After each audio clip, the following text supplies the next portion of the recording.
Bitragunta to Velankanni 545 kilometres. Morning 6కి బయలుదేరితే evening 6 అయిపోయింది రీచ్ అయ్యేసరికి. అసలు నిజానికి అంత లేట్ అవ్వదు, కానీ లేట్ అయిపోయింది. మా టైం అస్సలు బాగాలేదు. ఏందా ఇలా అంటుంది అనుకుంటున్నారా, అది కూడా చెప్తా ఆగండి. చర్చికి వెళ్ళాలని చాలా ఎగ్జైటింగ్తో మార్నింగే 4కి లేచేసి పులిహోర అన్నం, పెరుగు, ఎగ్ కర్రీ అన్నీ రెడీ చేసేసుకొని వెళ్ళాలని చాలా ఎగ్జైటింగ్తో మేమైతే రెడీ అయిపోయాము. ఏది మర్చిపోకూడదని అన్నీ రిమెంబర్ చేసుకొని మొత్తం ప్యాక్ చేసేసాను. ఇంకా చర్చికి అయితే స్టార్ట్ అయిపోయాము. నాకైతే జర్నీలో బాగా నిద్ర వచ్చేసింది, కానీ నేను కానీ నిద్రపోయానంటే మా హస్బెండ్ కూడా నిద్రపోతానంటాడు. సో అందువల్ల నేను నిద్రపోవట్లేదు. ఫైనల్గా 543 కిలోమీటర్స్ జర్నీ కంప్లీట్ చేసి వేలాంగ్నికి రీచ్ అయిపోయాము.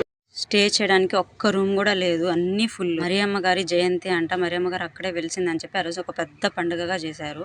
పోనీ ఇంత దూరం వచ్చాం కదా, చర్చిలో వెళ్ళి పడుకుందామంటే అక్కడ పర్మిషన్ లేదు. మరి నేను ఈ నైట్ పిల్లలతో ఎలా స్టే చేయాలో అసలు నాకు అర్థం కావట్లేదు.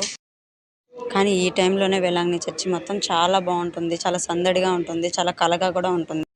ఈ టైంలో కానీ చర్చిని చూడాలనుకుంటే ఎర్లీగానే రూమ్స్ అన్ని బుక్ చేసేసుకుంటే అప్పుడు చాలా బాగుంటుంది స్టే చేయడానికి అండ్ వెళ్ళి చూడడానికి. అని చాలా మందికి కూడా తెలిసే ఉంటుంది ఈ టైంలో ఫ్రెష్గా ఉంటుందని. కానీ నాకులాగా ఉంటారు కదా ఎవరైనా తెలియని వాళ్ళు, సో వాళ్ళు కూడా తెలుసుకుంటారని చెప్పి నేను చెప్పాను. Okay, bye bye, next